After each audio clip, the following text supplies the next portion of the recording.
Hello everyone, my name is Where Don't Care My Name Is, and here we go with my review for Spider-Man Far From Home. Alright, so this is the sequel to Spider-Man Homecoming, and this is also the first of the Marvel films after Endgame, so we're seeing the aftermath of the film and seeing how it's going to affect the rest of the films from now on. So, uh, I was looking forward to this film. I was hoping this would be good, and hopefully see Mysterio, maybe even the Sinister Six in the future. So, how did this film do? Well, let's take a look at the story. The story for this film takes place months after the Endgame movie, where we see everybody, all the kids who were, snapped away, are going on vacation. To help them take their mind off everything that happened, so they can, relax, have a good time. And Peter wants to do that. He wants to go out with his friends. He wants to relax. He doesn't want to be Spider Man for a while.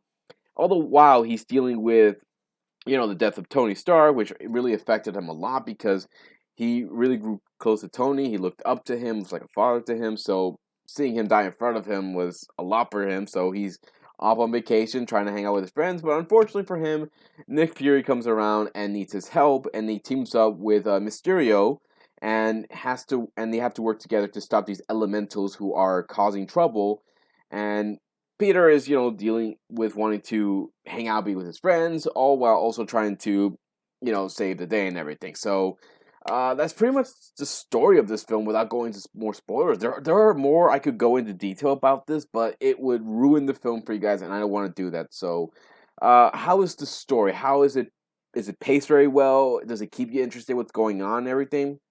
The first act of the story is actually it doesn't feel like a Spider-Man. I mean, yes, Spider-Man we do see him there, but it feels more like just these normal teenagers just going out and just having a good time. So that's the first act, and they're having a good time. They're having fun. So that's not bad. I actually do like that. I thought this was very nice. And then once we get to the second act, oh, that's when the it all starts to go crazy. So I did like the second act a little bit better, and especially when we get to some of the parts where we see, Peter struggling with everything that's going on, Mysterio, being there trying to befriend him and everything, and also while we're dealing with the fact Peter likes MJ and wants to, say how he feels about her.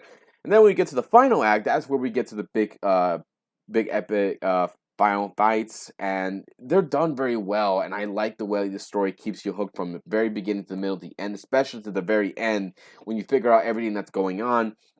And then, of course, we see how everything is resolved. So I do like how the story helps us see, the aftermath of everything that happened with Endgame, and we see what Peter's going through and how he's struggling with all that, while also uh, trying to live up to the expectations that I'm sure Tony had for him, and hopefully he'll be a great hero, much better hero than he was. So I do like how well the story is done, and I like how it's paced very well. There are some awkward moments in the first act and sometimes later on, but it doesn't ruin the story, it doesn't take you away from the story, and it does a very good job keeping you hooked to the very end, especially for the post credits.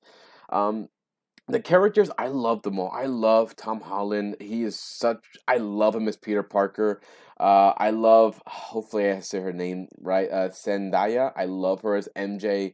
I love. Of course, we have Samuel L. Jackson. He's always awesome. I love Happy.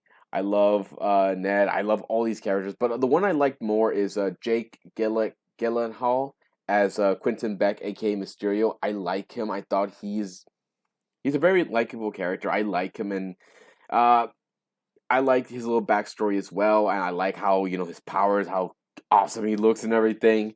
Um, so they're all very good characters. I have no problem with them. Um, but of course, again, there are some awkward moments when they're trying to tell a joke that make them a little. That's just no, just don't do that. But still, they're all very good characters. I don't mind any of them, and I like them all. So, very good job with the characters. All right. Well, with that being said, what about the special effects, the fight scenes, the music, the emotion, the jokes? How are all of they? Well, I already talked about the jokes, so I'll just throw that out. Emotion wise, I actually like this, especially when we see what Peter's going through. You actually do feel for him. As far as the special effects with the fight scenes, everything, they look cool. I mean, they're not that many of them, but there's still a pretty good amount of fight scenes, and you still can sit back and enjoy them. and they're done very well. I love the design for Mysterio. I love the design for Peter's suits, and I also love the design for the elementals as well. So very good. Of course, we don't call them Hydro Man. We don't call them by their names. They're just these elementals. That's it. So not much going on there, but still not bad. I liked it. I thought they were done very well. So okay, Spider-Man: Far From Home. Story, good. Characters, good. Special effects and everything else, good. Is it a good sequel? Yes. Is it a good fallout of Endgame? Yes. And I cannot wait to see this film again. Maybe when it comes out on Blu-ray DVD, because I gotta save my money. But yeah, this is worth watching. You want to check it out with your friends? Go right ahead. You want to check it out with your loved one? Go right ahead. If you want to check it out with your kids? Go right ahead. I do recommend it, guys.